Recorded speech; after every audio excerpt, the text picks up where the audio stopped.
Bayangkan sebuah skenario yang selama puluhan tahun dianggap mustahil di negeri ini. Bayangkan jika kementerian yang paling kita percayai untuk mengurus rukun Islam kelima, tiba-tiba harus angkat kaki dari kursinya. Bayangkan jika seorang anak yang baru saja lulus SD sudah memegang paspor untuk berangkat ke Tanah Suci. Atau jika petugas yang membantu Anda di bandara keberangkatan ternyata bukan seorang Muslim.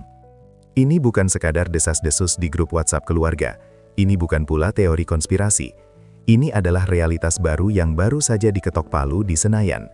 Tahun 2026 akan menjadi tahun revolusi haji Indonesia. Selama ini kita terbiasa dengan sistem yang stagnan. Kita mengeluh tentang antrian yang mencapai 40 tahun, kita memprotes layanan yang kadang tidak sebanding dengan biaya yang disetor, dan kita hanya bisa pasrah pada regulasi yang ada. Namun, lewat pengesahan RUU Perubahan ketiga atas Undang-Undang Nomor 8 Tahun 2019, pemerintah baru saja melempar bom yang mengguncang tatanan tersebut. Ada 5 aturan baru yang jika Anda tidak memahaminya sekarang, Anda mungkin akan tersesat dalam birokrasi saat giliran berangkat tiba. Mulai dari penghapusan wewenang kementerian lama hingga pergeseran batas usia yang menantang logika fisik dan syariah. Perubahan ini begitu drastis sehingga banyak pihak menyebutnya sebagai langkah paling berani, sekaligus paling beresiko dalam sejarah penyelenggaraan ibadah haji Indonesia.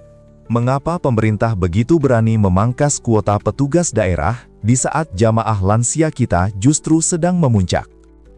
Apa alasan dibalik pemberian izin bagi petugas non-Muslim untuk masuk ke dalam ekosistem penyelenggaraan haji?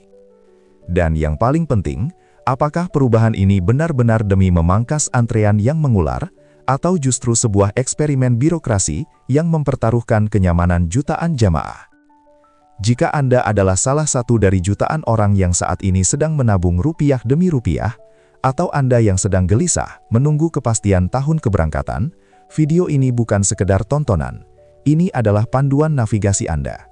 Kita akan membedah satu persatu poin yang dianggap panas oleh publik, melihat apa yang terjadi di balik layar pengambilan keputusan di DPR, dan menganalisis secara kritis.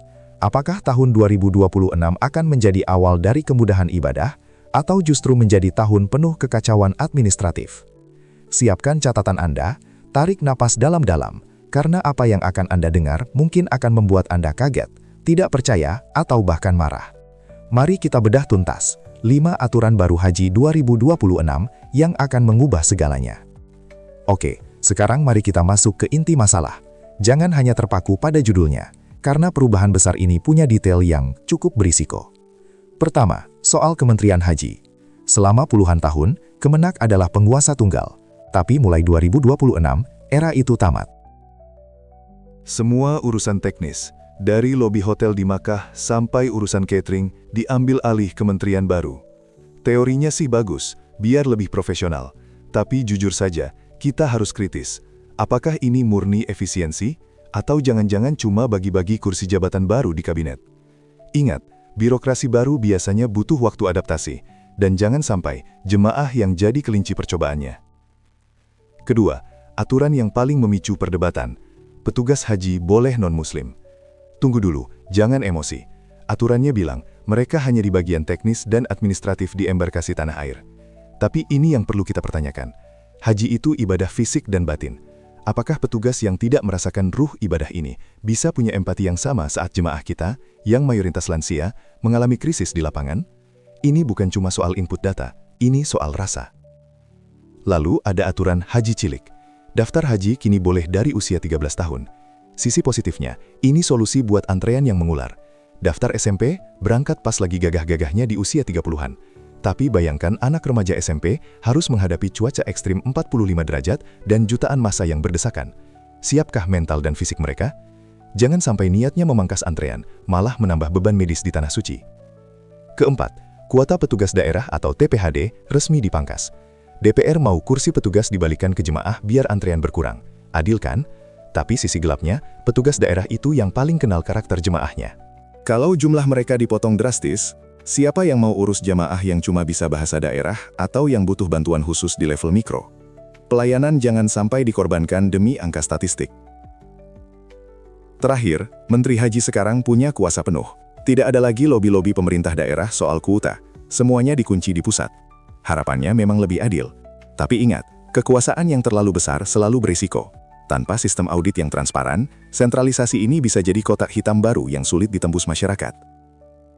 5 poin ini bukan cuma aturan di atas kertas, ini adalah penentu nasib Anda di tahun 2026 nanti. Sahabat semua, kita telah sampai pada satu titik kesimpulan yang tak terelakkan. Ibadah haji kita sedang berada di persimpangan jalan. 5 aturan baru yang akan berlaku di tahun 2026 bukan sekedar urusan administratif di atas meja birokrat. Ini adalah pergeseran paradigma.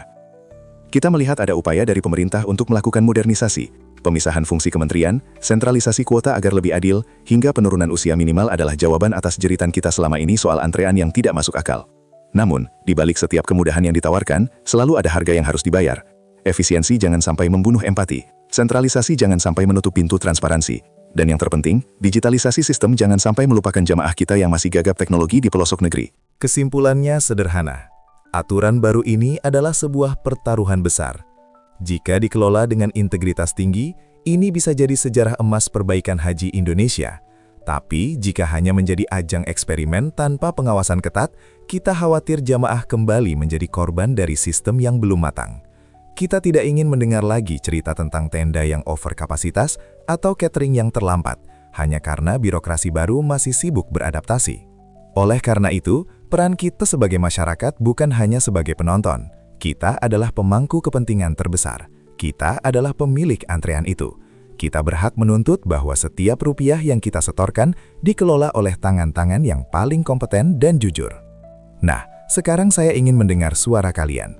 Dari kelima aturan tadi, Kementerian Haji baru, petugas non-muslim, pengurangan petugas daerah, sentralisasi kuota, atau haji usia 13 tahun, mana yang menurut kalian paling masuk akal, dan mana yang justru membuat kalian merasa was-was atau tidak setuju?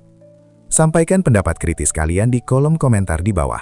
Mari kita bangun diskusi yang sehat, cerdas, dan bermartabat. Karena suara kalian bisa jadi adalah masukan yang didengar oleh para pengambil kebijakan. Sebelum kita akhiri, jika Anda merasa informasi ini mencerahkan dan penting untuk diketahui oleh calon jamaah lainnya, jangan ragu untuk menekan tombol subscribe dan aktifkan lonceng notifikasinya. Like video ini jika Anda setuju bahwa transparansi haji adalah harga mati.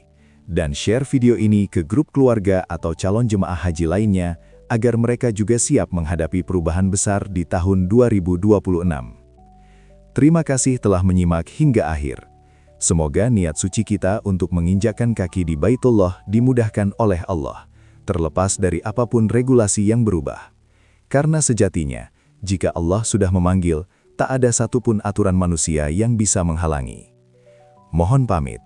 Teruslah kritis, tetaplah optimis. Wassalamualaikum warahmatullahi wabarakatuh.